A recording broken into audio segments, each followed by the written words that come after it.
Hello, hello. So today we're going to talk about surface area of prisms and cylinders. We have three formulas we're going to look at. We're going to look at rectangular prisms, other prisms, and then cylinders. Rectangular prisms are probably and cylinders are pretty easy because they have a straightforward surface area formula. So we're going to start by finding surface area. Cool thing about rectangular prisms is it doesn't matter which one you label, length, width, or height. Just label them so that it helps you fill in your formula. So I'm going to say length, width, height. And then I'm just going to fill in my formula. My formula is off to that left side. It says 2 times length times width plus 2 times length times height plus 2 times the width times the height. So just filling it in, I'm going to have 2 times 7 times 13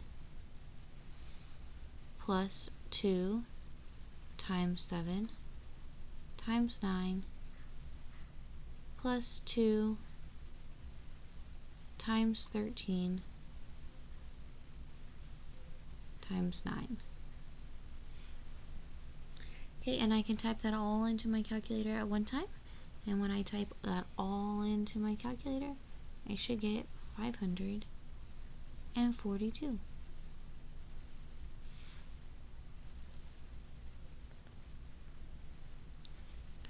Okay, so next one, same thing, you just pick your length, width, and height. It's really not a big deal. I'm going to say length, width, height. So I'm going to do 2 times 10 times 16 plus 2 times 10 times 5 plus 2 times 16 times 5.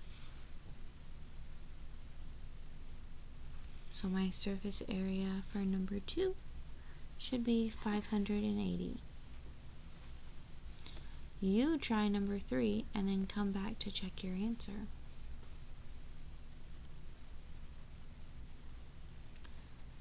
Okay, so number 3, we're going to do 2 times 11 times 1.5 plus 2 times 11 times 6 plus 2 times 1.5 times 6.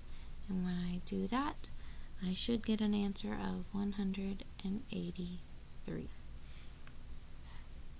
And this is surface area, so inches squared. This one would have been centimeters squared.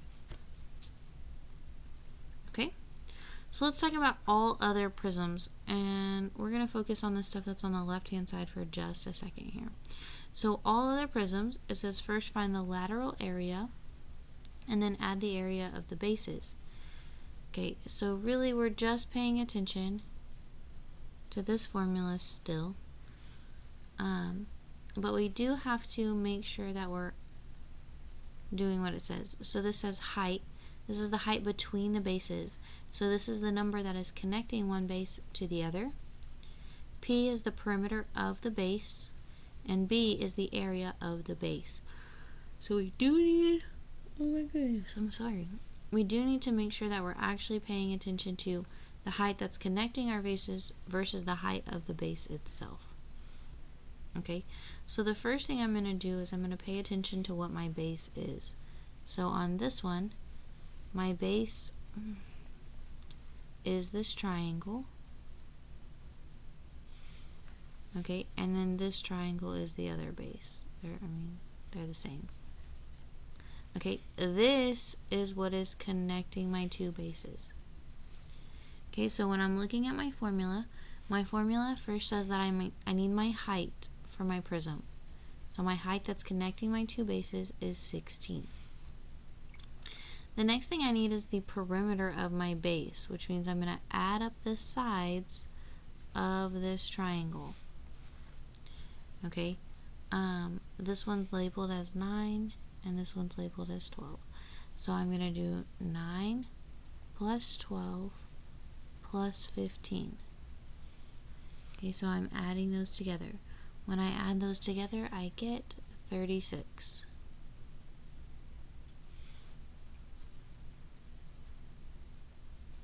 Okay, the next thing I'm going to do is I'm going to find the area of the base, meaning I am only looking at my base. I'm not looking at anything else when I answer these questions. So area of the base, it's a triangle, so my formula for area is 1/2 base times height. Remember, the base and height of a triangle have to be connected with 90 degrees. So this is what's labeled as 90. So I'm talking about these two sides, which are 9 and 12. So 1/2 times 9 times 12 is 54. Once I have my height, area of my base, and perimeter of my base, I can fill in my formula. My surface area is the height, which is 16, times the perimeter, plus 2 times the area of the base. Okay, and then I can type that into my calculator. And when I do, I get 684.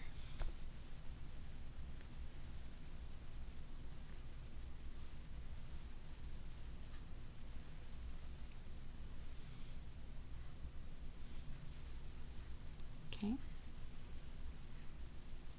Number 5. So on number 5, again, it's a triangle. This is one of the bases, and then this front piece is the other base. This is the number that is connecting the two bases. So our height of our overall prism is 3, because that's what's connecting the two bases. Okay, next thing I'm going to look at is the perimeter of my base. So I'm adding those 3 sides together. It looks like my 3 sides are 5, 12, and 10. When I add those together, I get 27. And then I'm going to find the area of my base. So now I am only finding the area of that triangle. Area for a triangle is 1/2 base times height. The base and height have to be connected at a right angle. So that would be 12 times 4.1. Okay, so the area of the base is 24.6. So my surface area is 3 times 27 plus 2 times 24.6. And all of that together is 130.2.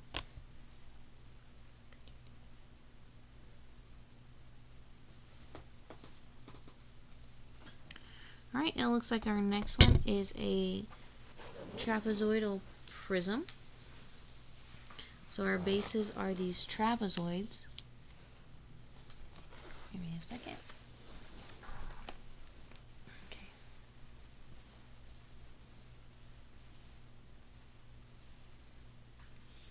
Okay, so this trapezoid, I'm just going to outline this first one. And then this other trapezoid is in the front. So this is the number that's connecting them. So my height, the number that's connecting my two bases, is 15. Okay, I'm just going to outline one of them. Okay, I'm going to add my sides together for just my base. So this first side here is 12 plus the bottom is 23, and then this diagonal is 20, and then the top is 18. Alright, so the perimeter on this is 73. And then I'm going to find the area of just that trapezoid. My formula for area of a trapezoid is 1/2 the height of the trapezoid times the two bases added together. So just looking at this trapezoid and nothing else, I'm going to do 1/2. The height of the trapezoid is 12. And then the top of the trapezoid is 18. The bottom is 23.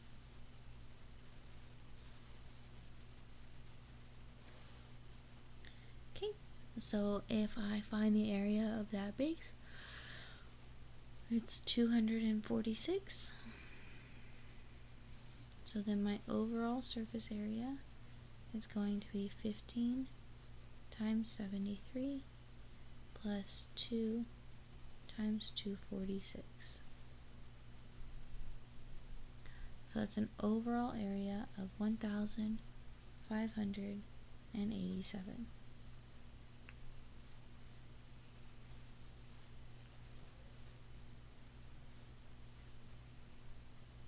Alright, we have another trapezoid. So I'm going to outline this. And then I have my other trapezoid here. And this 9 is what's connecting those two trapezoids. So my height is 9.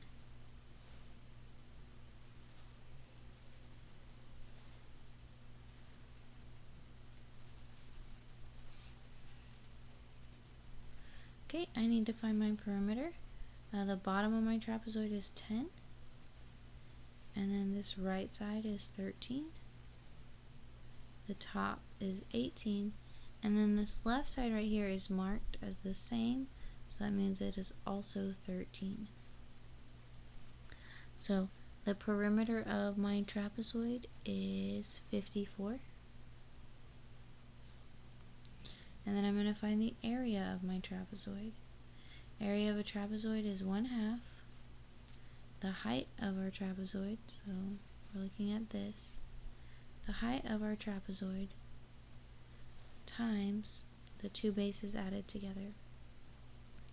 The height of our trapezoid has to be at that right angle, which is right there, and it's labeled as 12.4. And then we need to add those two that are connected, so that would be 18, and then the other one is 10. Okay, so the area of our base is 173.6. So that means my surface area is 9 times 54 plus 2 times 173.6. And that leaves me with an overall area of 833.2.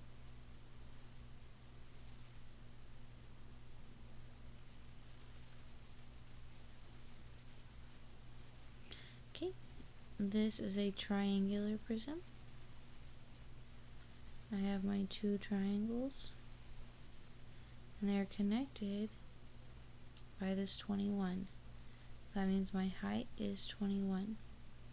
Now when I look at the perimeter of this, I am missing a side that is not labeled on either of the triangles. This does say it's a right triangle, so I'm going to use Pythagorean theorem. So x equals, since I'm looking for the hypotenuse, I'm going to add these two together. So 15 squared plus 8 squared, and I am square rooting that. When I do, I get that my missing side here is 17. Alright, so my perimeter is going to be 15 plus 8 plus 17. So my overall perimeter is 40. Okay, then I'm going to find the area of that base. It's a triangle, so we're going to do 1/2 base times height. 8 and 15 are connected with a right angle, so that would be my base and my height. So this would be 60. And then I'm going to finish filling in my formula. My formula for surface area says I'm going to do the overall height, which is 21, times the perimeter of 40, plus 2 times the area of the base, which is 60. So my overall height is 960. Alright, we're going to move on to cylinders. Cylinders, our formula for cylinders for surface area is 2 pi r squared plus 2 pi r h.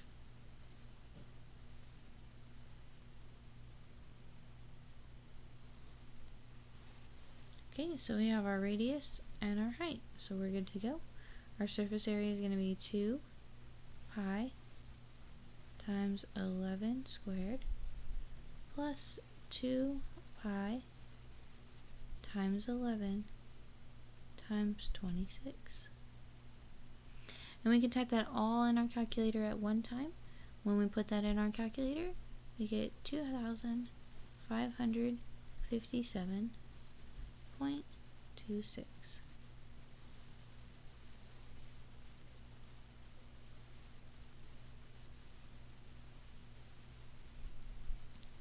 Okay, number 10. Just be careful on number 10.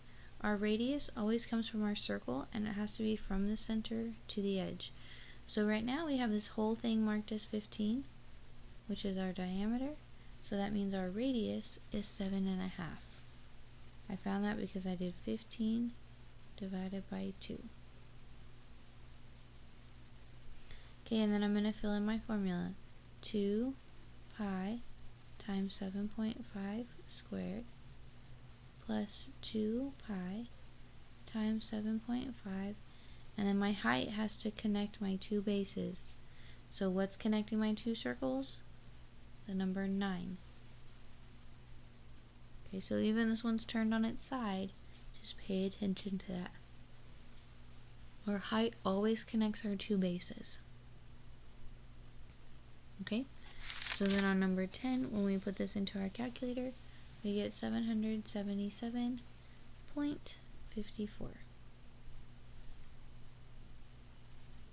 Alright, we have some application problems. Number 11 says the surface area of a box of cereal below is 272 inches squared. Find the length of the box. Okay, if you remember from the front, this is a rectangular prism, so our formula is 2 length times width plus 2 length times height plus 2 width times height. So we're going to say 272 is equal to 2L times 2, I'm going to call this one my width, this one my height, plus 2L times 12 plus 2 times 2 times 12. All I'm doing is filling in the formula that I wrote on the left. I'm going to multiply, so this will be 272 is equal to 4L, so that's the 2 times 2, plus 24L, which is the 2 times 12, plus 48, because it's 2 times 2 times 12. Combine my like terms and subtract this 48. Okay, when I subtract 48, I get 224 is equal to, I'm going to add these two together, so this would be 28. Divide both sides by 28. And I get that L, which is our length, is equal to 8 inches.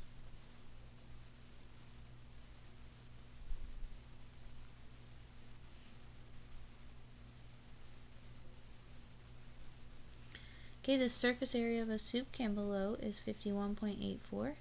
If the diameter of the can is 3 inches, find the height. Okay, our formula for surface area is 2 pi r squared plus 2 pi r h. Now this says the diameter is 3. We don't want the diameter, we want the radius. So we're going to do 3 divided by 2, which is 1.5. So we're going to say 51.84 is equal to 2 pi times 1.5 squared plus 2 pi times 1.5 h.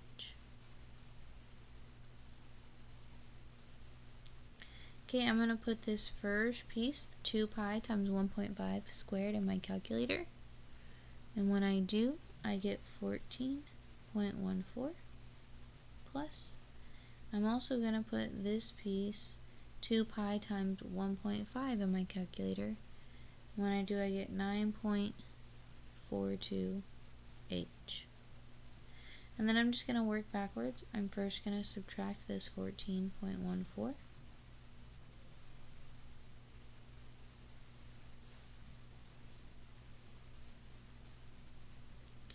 Okay, and when I subtract that, I get 37.7 is equal to 9.42 h.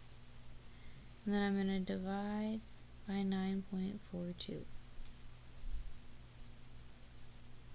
When I do that, I get that my height is 4 inches. And it looks like that's it. Okay, so let me know if you have any questions. You can reach out via email. You can ask Miss Wilcoxon to let me know if you're struggling. Whatever works for you. I hope you have a great rest of your day.